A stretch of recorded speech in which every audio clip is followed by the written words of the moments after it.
Hello guys, अपन लोग जो gravitation कर रहे थे क्लास 9th का, उसके पेज वाले क्वेश्चन सभी कंप्लीट हो चुके थे। अब आज इसे अपने को अभ्यास क्वेश्चन करना है। चलिए स्टार्ट करते हैं। क्वेश्चन नंबर 1 है, यदि दो वस्तुओं के बीच की दूरी को आधा कर दिया जाए तो उनके बीच गुरुत्वाकर्षण बल किस प्रकार बदलेगा। यदि दो वस्तुओं के बीच की दूरी को आधा कर दिया जाए, यानी कि जो डिस्टेंस है r/2 कर दिया जाए, तो उनके बीच का गुरुत्वाकर्षण बल 4 गुना बढ़ जाएगा। गुरुत्वाकर्षण बल F दूरी वर्ग के व्युत्क्रमानुपाती होता है। वर्ग जो होता है वर्ग के व्युत्क्रमानुपाती, यानी कि F अनुक्रमानुपात 1/r² है। और अगर r को आधा कर देंगे तो क्या हो जाएगा, वर्ग होता है, इसलिए 2 दूनी 4 हो जाएगा, 4 गुना हो जाएगा। r² होता है, इसीलिए दूरी आधी करने पर बल 1/2 का स्क्वायर, क्योंकि वर्ग के व्युत्क्रमानुपाती होता है, यानी कि 4 गुना हो जाता है। तो F अनुक्रमानुपात 4/1। अब क्वेश्चन नंबर 2 देखिए क्या कह रहा है कि सभी वस्तु पर लगने वाला गुरुत्वीय बल उनके द्रव्यमान के समानुपाती होता है, फिर एक भारी वस्तु हल्की वस्तु के मुकाबले तेजी से क्यों नहीं गिरती है। यानी क्वेश्चन समझिएगा, क्या बोल रहा है कि एक भारी वस्तु है और एक जो है तो हल्की वस्तु है, और जबकि द्रव्यमान के समानुपाती होता है, फिर भी कोई भी वस्तु क्यों नहीं, भारी वाली जल्दी क्यों नहीं गिरती है। तो इसका रीजन देखिए क्या है। क्वेश्चन नंबर 2 का आंसर है, हम जानते हैं कि मुक्त पतन में वस्तु त्वरण का अनुभव करती है, यानी कि वस्तु जो है तो किसके ऊपर डिपेंड करती है, त्वरण के ऊपर डिपेंड करती है। वस्तु द्वारा अनुभव किया जाने वाला त्वरण इसके द्रव्यमान पर निर्भर नहीं करता है, क्योंकि वो किसके ऊपर निर्भर कर रहा है, त्वरण के ऊपर निर्भर कर रहा है, द्रव्यमान के ऊपर नहीं, किसका इतना मास है तो इसलिए जो है तो जल्दी वस्तु गिरेगी। सभी वस्तुएं खोखली या ठोस, बड़ी या छोटी, एक ही दर से नीचे गिरनी चाहिए, क्योंकि पृथ्वी के निकट g का मान स्थिर है। क्योंकि जो g का मान क्या है 9.8 है, तो वो सभी वस्तु में समान लगेगा। तो क्या होता है इसका फार्मूला देखिए mg जो है तो क्या है, mg जो है देखिए ये आता है F = m, जो गति का दूसरा नियम होता है उससे आता है। तो अगर ma लिखते हैं, फिर अपन क्या लिखते हैं, ये g है m × m/r²। तो जो स्मॉल m है और स्मॉल m से कैंसिल हो जाएगा। अपने पास जो a है, एक जगह गुरुत्वीय त्वरण है, इसलिए स्मॉल g लिखेंगे। तो स्मॉल g, ये स्मॉल g बराबर कैपिटल G, कैपिटल M जो है तो पृथ्वी का द्रव्यमान है, स्मॉल m किसका होता है, आपका वस्तु का द्रव्यमान होता है, बटे क्या है r² है। अब देखिए क्या है, g बराबर क्या बचा अपने को, m से m कैंसिल हो गया, तो g बराबर स्मॉल g यानी कि गुरुत्वीय त्वरण बराबर g m/r² है। जहां m क्या है, कैपिटल M पृथ्वी का द्रव्यमान है, g गुरुत्वीय त्वरण है, r पृथ्वी की त्रिज्या है। अब क्वेश्चन नंबर 3 देखिए क्या है, पृथ्वी तथा उसकी सतह पर रखी किसी 1 kg की वस्तु के बीच गुरुत्वीय बल का परिमाण क्या होगा। पृथ्वी का द्रव्यमान कितना है, 6 × 10⁻24 kg है, तथा पृथ्वी की त्रिज्या कितनी है, 6.4 × 10⁻6 मीटर है। देखिए आप लोग जो मान है तो इनको जो है तो नोट कर लीजिए और इनको ध्यान रखिएगा, क्योंकि कुछ चीज़ें ऐसी हैं कि जो दिन में 4 बार देखेंगे तभी याद होगी। जैसे आपको पृथ्वी का द्रव्यमान है, जी का द्रव्यमान है, मून पर द्रव्यमान है, त्रिज्या है, इनको जो है तो पृथ्वी की त्रिज्या और आपका मून की त्रिज्या, ये सब को क्या करना, एक छोटा नोट्स, एक ऐसे शॉर्ट्स नोट्स बना लीजिए और जब पढ़ने बैठिए तो एक बार उसे रिवीजन कर लीजिए, क्योंकि रिवीजन करने से ही ये छोटी छोटी चीज़ें याद रहती हैं।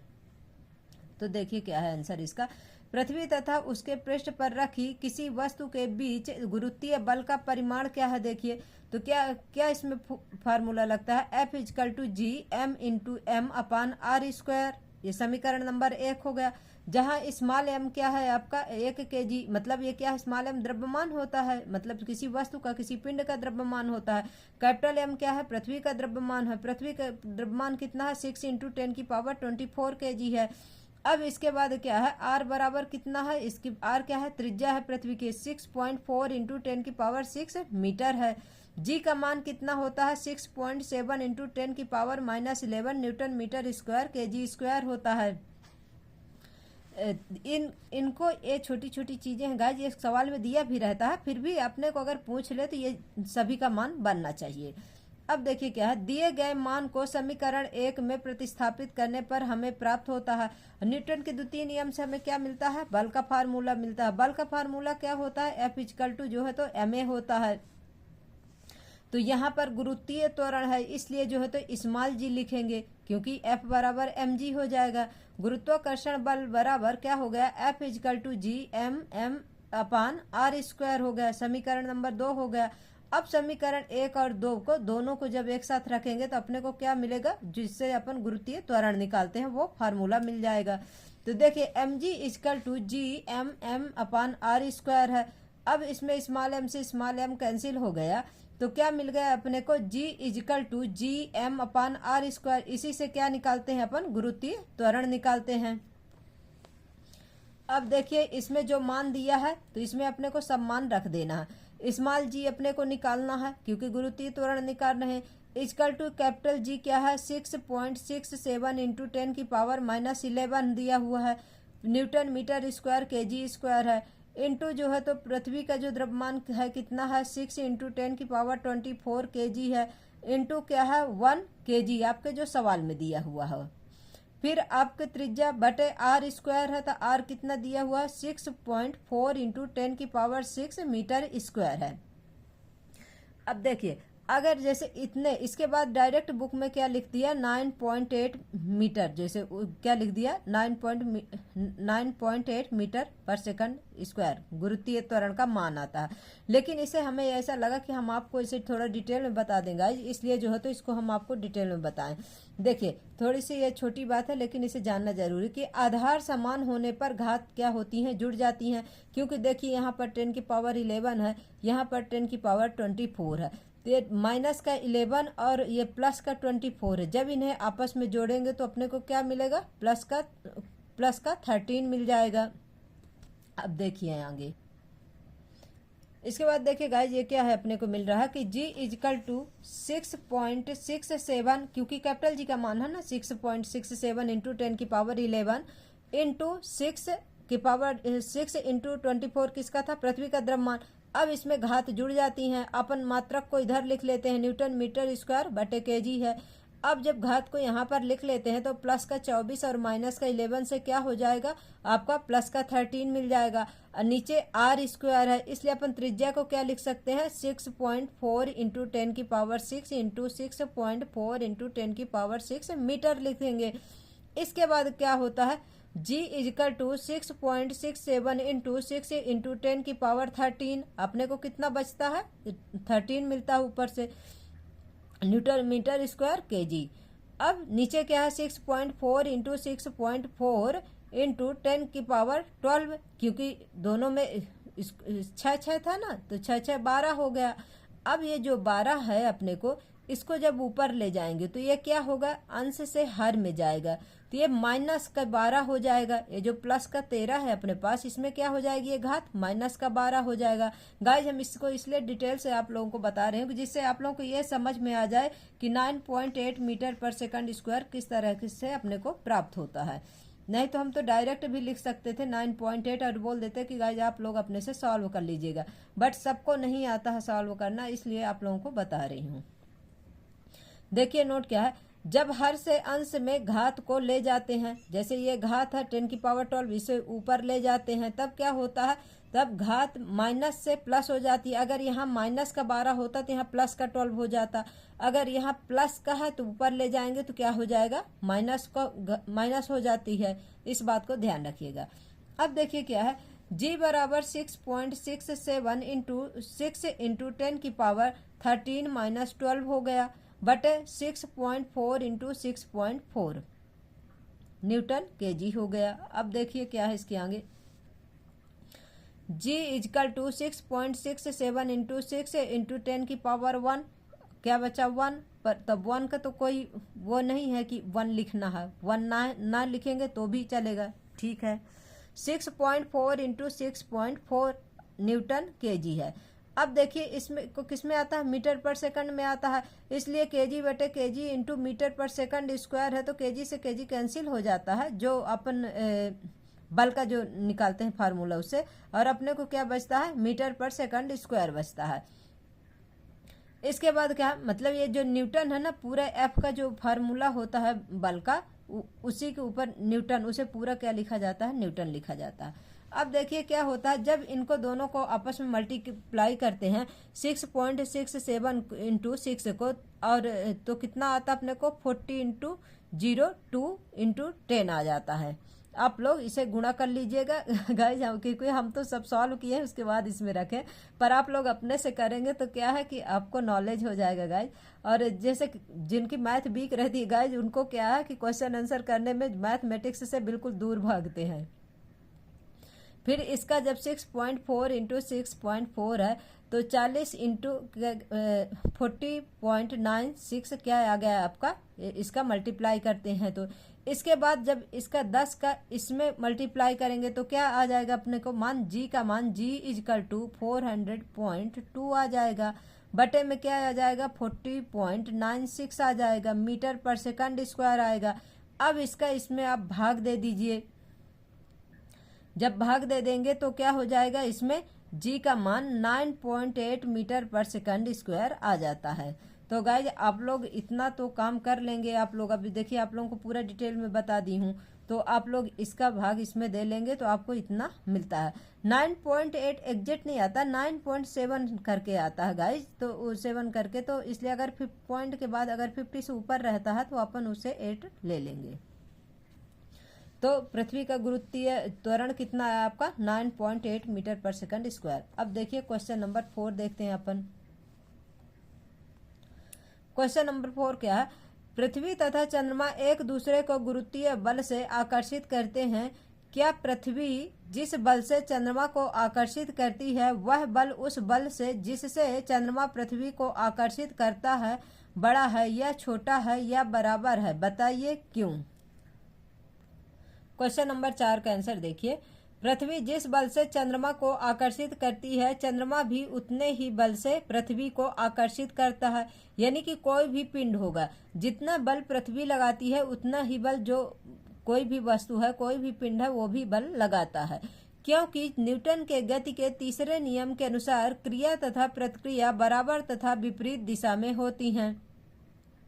अतः पृथ्वी जब गुरुत्वीय बल से चंद्रमा को आकर्षित करती है तो चंद्रमा भी उतने ही गुरुत्वीय बल से पृथ्वी को विपरीत दिशा अर्थात अपनी ओर आकर्षित करता है। यानी कि जितने बल से पृथ्वी चंद्रमा को आकर्षित करती है उतना ही बल पृथ्वी भी लगाती है। अब क्वेश्चन नंबर 5 देखिए कि यदि चंद्रमा पृथ्वी को आकर्षित करता है तो पृथ्वी चंद्रमा की ओर गति क्यों नहीं करती। तो देखिए क्यों नहीं करती, ये भी अपन देख लेते हैं। क्वेश्चन का आंसर नंबर 5 देखिए, पृथ्वी का द्रव्यमान यम बहुत अधिक है। यानी कि पृथ्वी का जब भार ज्यादा है तो द्रव्यमान ज्यादा है तो क्या होगा, पृथ्वी का जब द्रव्यमान ज्यादा है तो इसका जो है तो क्या है, इसके जो है तो गुरुत्वाकर्षण बल भी अधिक होगा तथा पृथ्वी और चंद्रमा के बीच की दूरी बहुत अधिक है, दोनों का डिस्टेंस बहुत ज्यादा है। इसीलिए इनके बीच जो है गुरुत्वीय बल F का मान इतना नहीं होता है। यानी जो बल होता है तो क्या होता है, कम होता है, जिससे पृथ्वी में त्वरण जी, त्वरण का स्मॉल जी से पृथ्वी में गुरुत्वीय त्वरण को वैसे जो है तो गति के जो नियम वाले में है उसमें स्मॉल ए से लिखते हैं, उत्पन्न हो सके। क्योंकि ए बराबर F अपान एम न्यूटन के गति के दूसरे नियम द्वारा अर्थात किसी वस्तु में उत्पन्न त्वरण उस वस्तु के द्रव्यमान के व्युत्क्रमानुपाती होता है। यानी कि जो वस्तु है उसके क्या होता है, व्युत्क्रमानुपाती होता है। अतः पृथ्वी में उत्पन्न त्वरण का मान नगण्य हो जाता है, जिसका अवलोकन भी नहीं किया जा सकता है। यही कारण है कि पृथ्वी चंद्रमा की ओर गति नहीं करती है। क्वेश्चन नंबर 6 देखिए क्या बोल रहा, दो वस्तुओं के बीच लगने वाले गुरुत्वाकर्षण बल का क्या होगा यदि। पहला पॉइंट क्या दिया हुआ अपना का फर्स्ट पॉइंट देखिए, एक वस्तु का द्रव्यमान 2 गुना कर दिया जाए। यानी क्या बोल रहा है कि दो वस्तुओं के बीच लगने वाले गुरुत्वाकर्षण बल पूछा है। अब क्या होगा यदि एक वस्तु का द्रव्यमान कितना हो, 2 गुना कर दिया जाए। दूसरा पॉइंट देखिए, वस्तुओं के बीच की दूरी 2 गुनी अथवा 3 गुनी कर दी जाए। यदि उनके डिस्टेंस को 2 गुनी कर दिया जाए या 3 गुनी कर दिया जाए। फिर तीसरा क्या बोला, दोनों वस्तुओं के द्रव्यमान 2 गुने कर दिया जाए, या कि दोनों वस्तु जो है तो उनका क्या है द्रव्यमान 2 गुना कर दिया जाए। आंसर नंबर 6 देखिए क्या बोला। न्यूटन के सार्वत्रिक गुरुत्वाकर्षण नियम के अनुसार F बराबर G कैपिटल m1 m2 अपान r स्क्वायर के बराबर होता है। यानी कि m1 m2 क्या है, दो पिंड है। वस्तुओं के बीच का आकर्षण बल उनके द्रव्यमान के समानुपाती और दूरी के वर्ग के व्युत्क्रमानुपाती होता है। अपन जब थ्योरी पढ़ रहे थे तब अपन देखे थे कि दो वस्तुओं के बीच जो आकर्षण बल है उनके द्रव्यमान के समानुपाती है और उनके दूरी के व्युत्क्रमानुपाती होता है। फिर देखिए क्या है इसका formula, F equal to G M into M upon D square है। अब पहला देखिए, जो पहला क्वेश्चन बोला है उसका देखिए आप। पहला क्या बोला, देखिए फर्स्ट पॉइंट क्या बोला है कि एक वस्तु का द्रव्यमान 2 गुना कर दिया जाए। जब एक वस्तु का द्रव्यमान 2 गुना कर दिया जाए तब, तो देखिए क्या होता है, यदि m बराबर 2m यानी कि 2 गुना कर दें तो F1 equal to G 2m into M upon D square. तो इसका 2 का इसमें मल्टीप्लाई करेंगे तो कितना आ जाता है, 2 ही आ जाता है।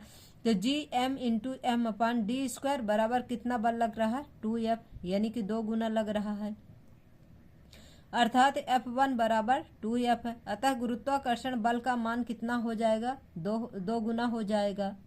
अब देखिए इसमें दूसरे में क्या पूछा आपके सवाल में कि वस्तुओं के बीच की दूरी 2 गुनी अथवा 3 गुनी कर दी जाए। जब वस्तु जो है उनके बीच की दूरी को 2 गुनी अथवा 3 गुनी कर दी जाए तब क्या होगा।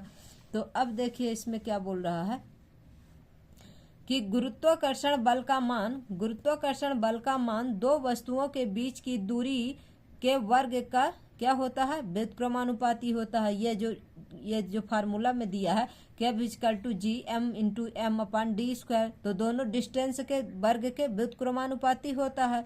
अर्थात F बराबर 1 व्युत्क्रमानुपाते F व्युत्क्रमानुपाते 1 अपान डी स्क्वायर। इसीलिए क्या होगा, जब 2 गुना कर देंगे, जब किसी वस्तु का मान 2 गुना करेंगे या कि 3 गुना करेंगे तो F व्युत्क्रमानुपाते 1 अपान 2 का स्क्वायर हो गया, क्योंकि डी स्क्वायर है ना। तो डी के बदले में क्या दिया हुआ है, 2 गुना दिया हुआ है और डी का स्क्वायर है, ये क्या हो जाएगा, 2 दूनी 4 हो जाएगा। F व्युत्क्रमानुपाते 1 अपान 4 हो जाएगा। कितना मिला आपको, 1/4 मिला। तथा F व्युत्क्रमानुपाते 1 अपान 3 का स्क्वायर, क्योंकि क्या बोला था दूसरे में, 2 गुना या 3 गुना कर दिया जाए। जब 3 गुना करेंगे तो 3 का वर्ग क्या हो जाता है, 9 हो जाता है। यानी कि क्या मिलता है अपने को, F व्युत्क्रमानुपाते 1 अपान 9 मिलेगा। अतः गुरुत्वाकर्षण बल का मान घटकर क्रमशः 1/4 एवं 1/9 भाग रह जाएगा।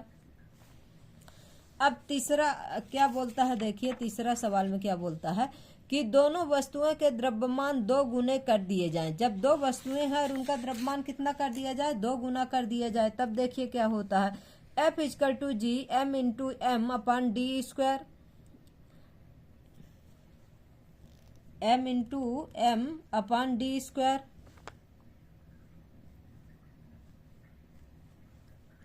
तो m बराबर कितना है, 2m है, तथा m बराबर कितना है, 2m है, क्योंकि बोला है ना कि 2 द्रव्यमान को दोनों का जो है तो 2 कर दिया जाए। करने पर क्या होता है, F1 equal to G 2m into 2m, तो 2 दूनी 4 हो गया, डी स्क्वायर है बराबर कितना आ गया, 4 हो गया। तो जी m into M upon D square, तो कितना हो गया, 4f हो गया। F1 बराबर 4f, अतः गुरुत्वाकर्षण बल कितना मिलता है, 4 गुना हो जाएगा। गाइस आप लोगों को जो समझ में नहीं आए उसे कमेंट जरूर करना है। क्वेश्चन नंबर 7 देखिए क्या बोल रहा, गुरुत्वाकर्षण के सार्वत्रिक नियम के क्या महत्व हैं। तो अपन पढ़े हैं जब थ्योरी, तो देखिए क्या है, गुरुत्वाकर्षण का सार्वत्रिक नियम अनेक ऐसी परिघटनाओं की सफलतापूर्वक व्याख्या करता है जो असंबद्ध मानी जाती हैं। फर्स्ट पॉइंट क्या बोल रहा है, गुरुत्वाकर्षण बल हमें पृथ्वी से बांधे रखने वाले बल की व्याख्या करता है कि हम पृथ्वी में क्यों जो है तो गिरते नहीं है, क्योंकि गुरुत्वाकर्षण बल है तो हमें क्या रखता है, बांध के रखता है। यानी कि जितना हमारा बल लगता है उतना गुरुत्वाकर्षण बल लगता है, इसीलिए जो है तो हम लोग चल फिर पा रहे हैं। सेकंड पॉइंट क्या कह रहा है, पृथ्वी के चारों ओर चंद्रमा की गति, पृथ्वी के जो चारों ओर है चंद्रमा क्या कर रही है, मून जो है तो चक्कर लगा रहा है। थर्ड पॉइंट क्या है आपका, सूर्य के चारों ओर ग्रहों की गति, ग्रह किसके चक्कर लगाते हैं, सूर्य के। और फोर्थ पॉइंट क्या है, चंद्रमा तथा सूर्य के कारण क्या होता है, ज्वार भाटा आता है। चंद्रमा और सूर्य की जो घटनाएं होती हैं उसी के कारण क्या होता है, ज्वार भाटा आता है। फिफ्थ पॉइंट क्या है आपका, यह अनेक ऐसी परिघटनाओं जैसे वर्षा होना, बर्फ गिरना तथा नदियों झरनों से पानी बहने आदि की व्याख्या करता है। तो ये क्या है आपका, गुरुत्वाकर्षण के सार्वत्रिक नियम का महत्व है। अब क्वेश्चन नंबर 8 देखिए क्या है, मुक्त पतन का त्वरण क्या है। मुक्त पतन का त्वरण क्या है, यानी कि जो फ्री फॉल होता है उसका क्या रीजन है। तो मुक्त पतन का त्वरण वही है जो पृथ्वी के गुरुत्वीय बल के कारण त्वरण है। यानी कि जो गुरुत्वीय बल है, गुरुत्वीय बल के कारण जो उत्पन्न त्वरण होता है उसी वही कारण है मुक्त पतन, यानी कि फ्री फॉल जो होता है, कोई वस्तु ऊपर से नीचे गिराने पर जो है तो सेम टाइम पर पहुंचती है। इसे स्मॉल जी से दर्शाया जाता है और इसका मात्रक क्या होता है, मीटर पर सेकंड स्क्वायर होता है। जी का मान कितना होता है, 9.8 मीटर पर सेकंड स्क्वायर होता है। अब क्वेश्चन नंबर 9 देखिए क्या बोल रहा है, पृथ्वी तथा किसी वस्तु के बीच गुरुत्वीय बल को हम क्या कहेंगे। तो पृथ्वी तथा किसी भी वस्तु के बीच गुरुत्वीय बल के कारण त्वरण या गुरुत्वीय त्वरण कहते हैं। यानी कि जो पृथ्वी और कोई भी वस्तु है उनके बीच में जो बल लगता है उसे क्या बोलेंगे, गुरुत्वीय त्वरण या गुरुत्वीय बल या गुरुत्वीय त्वरण कहते हैं। इसे स्मॉल जी से निर्दिष्ट करते हैं, यानी स्मॉल जी से लिखा जाता है। अब क्वेश्चन नंबर 10 देखिए क्या बोला, एक व्यक्ति ए अपने एक मित्र के निर्देश पर ध्रुवों पर कुछ ग्राम सोना खरीदता है। वह इस सोने को विषुवत व्रत पर अपने मित्र को देता है। क्या उसका मित्र खरीदे हुए सोने के भार से संतुष्ट होगा, यदि नहीं तो क्यों। संकेत क्या है कि ध्रुवों पर जी का मान विषुवत वृत्त की अपेक्षा अधिक होता है। आप लोग पढ़े थे ना कि जी का मान जो है तो ध्रुव पर ज्यादा होता है, जैसे जैसे सेंटर पर आएंगे, पृथ्वी के केंद्र पर आएंगे विषुवत रेखा पर, वहां पर क्या हो जाता है, 0 हो जाता है। आंसर नंबर 10 देखिएगा क्या है कि किसी वस्तु के भार का मान W बराबर mg सूत्र द्वारा ज्ञात किया जाता है। चूंकि द्रव्यमान m का मान सभी जगहों पर समान होता है, यानी जो द्रव्यमान होता है समान होता है, लेकिन वेट जो है तो क्या होता है, बढ़ता घटता है। जैसे ध्रुव पर जाएंगे तो बढ़ जाएगा गुरुत्वीय त्वरण के कारण, और जब सेंटर पर आएंगे तो क्या हो जाएगा, भार घट जाएगा। सभी जगहों पर एक समान रहता है, इसीलिए सोने का भार का मान जी पर निर्भर करेगा। यानी कि द्रव्यमान समान रहेगा लेकिन भार किस पर निर्भर करेगा, जी पर, गुरुत्वीय त्वरण पर। इसीलिए WP यानी कि पोल पर, और आपका क्या है, पोल पर जो है तो अधिक होगा, और जो अपन सेंटर पर लाएंगे तो क्या होगा, कम होगा। इसीलिए क्योंकि ध्रुवों पर जी का मान विषुवत वृत्त की अपेक्षा अधिक है, विषुवत वृत्त की अपेक्षा अधिक है ध्रुव पर, अतः उसका मित्र सोने के भार से संतुष्ट नहीं होगा, क्योंकि विषुवत वृत्त पर सोने का भार W कम हो जाएगा। यानी कि भार जो है तो क्या हो जाएगा, कम हो जाएगा। जहां WP यानी कि पोल पर, ध्रुवों पर सोने का भार जो रहेगा, WE यानी अर्थ पर, विषुवत वृत्त पर सोने का भार में, दोनों में क्या हो जाएगा, डिफरेंट हो जाएगा। तो गाइज आप लोगों को हमारी क्लास कैसी लगती है, आप लोगों को हमारी क्लास अच्छी लगे गाइज तो आप लोग हमारे क्लास को लाइक करिए, शेयर करिए, सब्सक्राइब करिए गाइज, और बेल आइकन जरूर प्रेस कर लीजिए। और जो अभी आपको कोई भी क्वेश्चन पूछना हो तो कमेंट बॉक्स में कमेंट करिए। Thank you so much guys.